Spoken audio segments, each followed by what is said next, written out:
This was a drive-in right here. Was not called a foul. And wow, I gotta tell you, it was on and popping in this game. Even make a move to try to keep Burton off.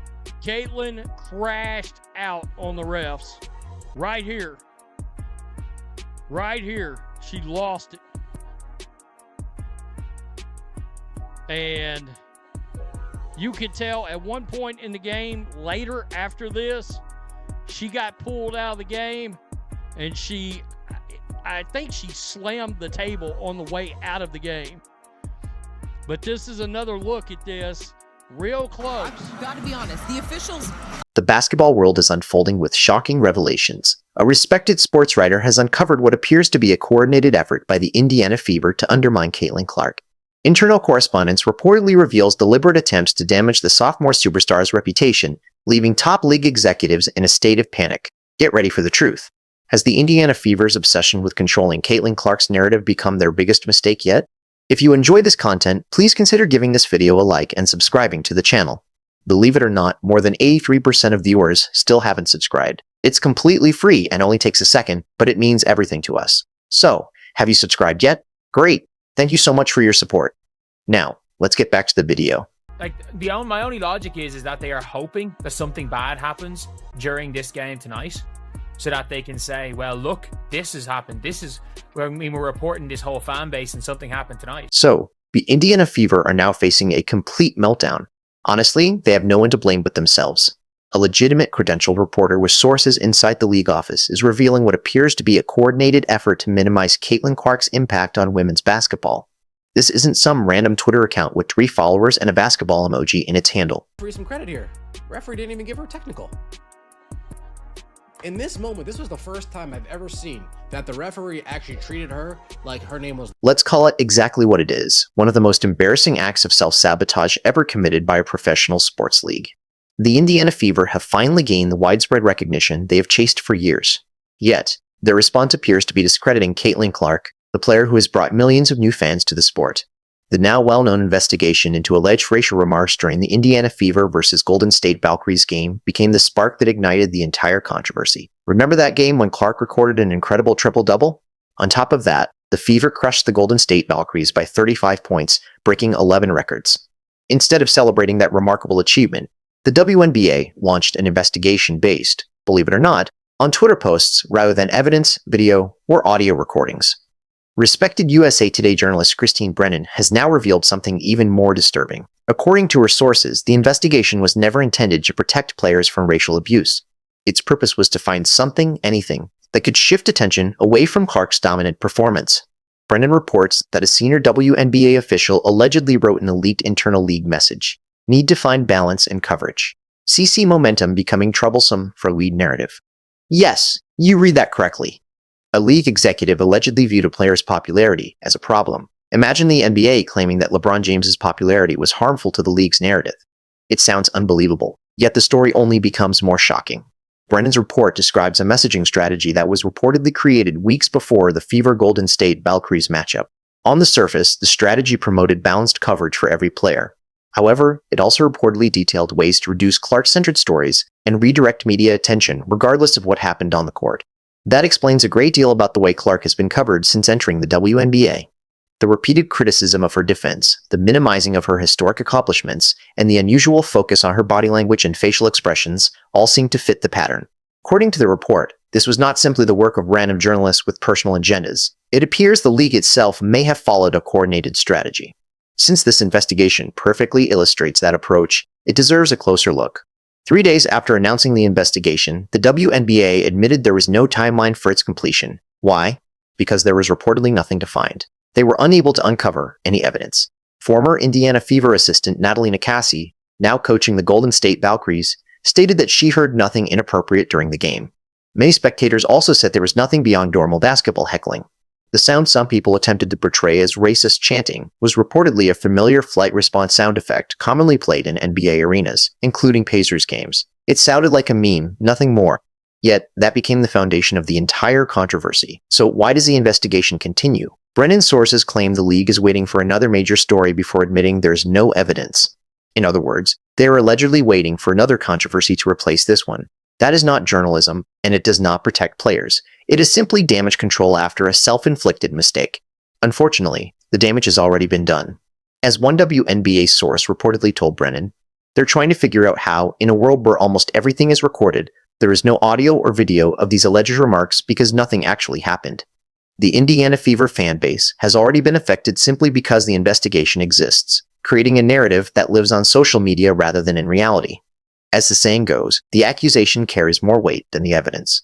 By opening an investigation based solely on unsupported Twitter claims, the WNBA gave credibility to allegations that had not been verified. In doing so, it shifted attention away from Clark's historic performance and placed an entire fan base under suspicion. League employees have also reportedly voiced concerns about the WNBA's current direction. One employee allegedly said there is internal concern that Clark's popularity is creating a situation where casual fans only care about one player. Instead of using it to grow the league, there is this strange resentment and determined effort to minimize her. Why would a league that has struggled for years with attendance, popularity, and mainstream relevance choose to undermine its biggest attraction? Brennan's reporting suggests several possible explanations. One concern appears to be maintaining balanced media attention. Some officials reportedly fear that allowing Clark to become the face of the WNBA could overshadow other stars and their fan bases. While that may sound reasonable in theory, it overlooks how successful sports leagues have always relied on iconic stars. Brennan's sources also claim that influential figures within the league are uneasy about the changing demographics of the WNBA audience. Some reportedly believe Clark's new supporters do not fit the league's preferred audience profile. According to one source, the most confusing part is that these new fans are viewed with suspicion instead of being welcomed as an opportunity for growth. For decades, the WNBA has fought for greater visibility, larger audiences, and stronger financial support. Thanks in large part to Clark's popularity, those opportunities now exist. Yet, according to the report, some within the league appear to see that success is a problem instead of an advantage. Let's be clear, Caitlin Clark is not just popular, she is bringing women's basketball unprecedented attention. Her games break television records, sell out arenas, move merchandise at extraordinary rates, and spark fierce competition for broadcast rights. Women's basketball should be celebrating this moment. Instead, attention has shifted toward investigations sparked by tweets and reported internal efforts to reduce coverage of the league's biggest star. If true, it represents organizational mismanagement at the highest level. Brennan's report also points to several examples of how this alleged anti-Clark approach surfaced earlier in her career. After Clark broke the NCAA scoring record, internal communications reportedly encouraged focusing on the fact that she played more games rather than celebrating the achievement itself. When television ratings for the WNBA draft soared because of Clark, league marketing reportedly emphasized the strength of the entire draft class instead of acknowledging her impact. Even more striking, when Clark recorded her first WNBA triple-double and became the fastest rookie ever to do so, the league's official social media initially highlighted another player's accomplishment before eventually recognizing Clark's historic milestone following public criticism. Brennan's investigation suggests that the issue extends beyond public relations and social media. According to the report, it may even involve officiating. There have reportedly been internal discussions about using officiating approaches to limit Clark's influence during games. There are always discussions about how certain players should be officiated.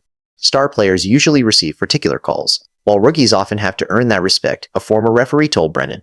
That's normal, but I've never heard of a strategy specifically designed to limit one player's effectiveness or popularity through officiating. That, some believe, could explain why Clark has experienced such inconsistent officiating throughout her WNBA career, despite being one of the most fouled players in college basketball. The calls she routinely received in college suddenly seem to have disappeared at the professional level. The amount of physical contact allowed against her also appears different from what many other guards encounter. Naturally, the WNBA has denied every one of these allegations. In its official statement, the league described Brennan's reporting as baseless and without merit. However, it notably did not address the specific claims or explain why it launched an investigation based solely on social media posts without supporting evidence. Basketball fans reacted quickly and overwhelmingly. Across multiple platforms, many expressed frustration with how the WNBA has handled these situations. Some pointed to what they see as a double standard, where online abuse directed at certain players is overlooked, while unverified in-arena accusations receive immediate attention. Others argue that this reflects a larger pattern of the league appearing uncomfortable with its own success. Every time television ratings climb and new fans discover the sport, another controversy seems to emerge instead of a celebration of the league's growth. Perhaps the most disappointing part of the entire situation is that it distracts from the basketball itself. The WNBA has never featured a better overall product. The level of talent is higher than ever, The game is faster, three-point shooting has become more prominent, and scoring continues to rise. Incoming rookies are arriving more prepared than at any previous point, while veterans are extending their careers to better training and nutrition. At the center of this new era stands Caitlin Clark, whose game has developed dramatically since her rookie season. She has answered criticism about her defense, improved her efficiency, and continued making history with her exceptional combination of scoring and playmaking. Her sophomore season has been remarkable. Yet, instead of celebrating those accomplishments, the league appears determined to minimize them. Rather than using Clark's popularity to elevate the entire WNBA, there seems to be an effort to reduce her influence. That approach does not only hurt Clark, it hurts every player in the league. Rising tides lift all boats. When fans tune in because of Clark, they also discover stars such as Aja Wilson, Brianna Stewart, Sabrina Ionescu, Angel Reese, Kelsey Plum, and countless other outstanding athletes. Those viewers do not simply become Indiana Fever fans, they become fans of women's basketball. The numbers reflect that reality. Viewership has increased across WNBA broadcasts, not just Fever games. Social media engagement has risen for every team, while merchandise sales have climbed throughout the league. Clark's popularity is not taking attention away from other players. It is expanding the entire ecosystem. So, why is there resistance? Brennan's reporting suggests the issue may be about control. For many years, the WNBA existed within a relatively small circle. Media attention was limited, the fan base was passionate but modest, and the league largely controlled its own narrative. Clark changed that dynamic by bringing mainstream attention that cannot easily be managed or directed. Some within the league reportedly preferred the smaller, more predictable environment of the past. They were comfortable with gradual growth and preserving the existing structure. Clark represents rapid, unpredictable expansion, the kind of change that shifts influence and challenges long-established hierarchies. History has shown this pattern repeatedly. Established institutions often resist disruptive change, even when that change creates obvious benefits. The music industry initially resisted streaming, while traditional taxi companies fought against ride-sharing services. Change is intimidating, particularly when it threatens existing power structures, yet those who resist inevitable change often find themselves on the wrong side of history. The WNBA has an extraordinary opportunity to embrace unprecedented attention, welcome millions of new fans, and grow the league beyond anything previously imagined. However, if Brennan's reporting is accurate, some individuals within the league are actively working against that opportunity. The irony is difficult to ignore.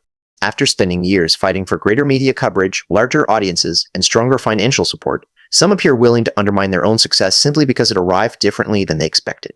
Throughout all of this, Caitlin Clark has handled the situation with remarkable composure, saying, "I'm just focused on basketball. I have no control over anything other than how I play and interact with others." Aaliyah Boston, the former #1 overall pick, who could have viewed Clark's arrival as competition, instead embraced her as a teammate. When asked about the alleged agenda against Clark, Boston simply responded, "It is disappointing to see."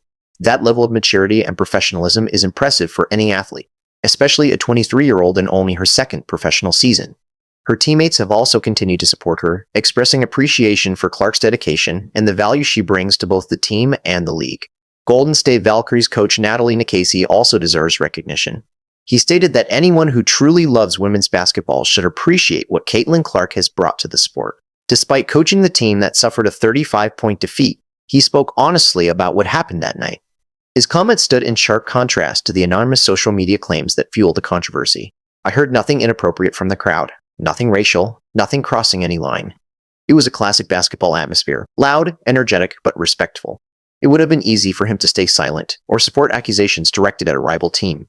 Instead, he chose honesty, even though it did not necessarily benefit his own organization." Perhaps the most concerning part of Brennan's reporting is its potential impact on this summer's All-Star game in Indianapolis. According to her sources, the unverified claims surrounding the Indiana Fever Golden State Valkyries game have already sparked discussions about the possibility of postponing the event. Share your thoughts in the comments below, subscribe to the channel, and turn on all notifications so you never miss an update.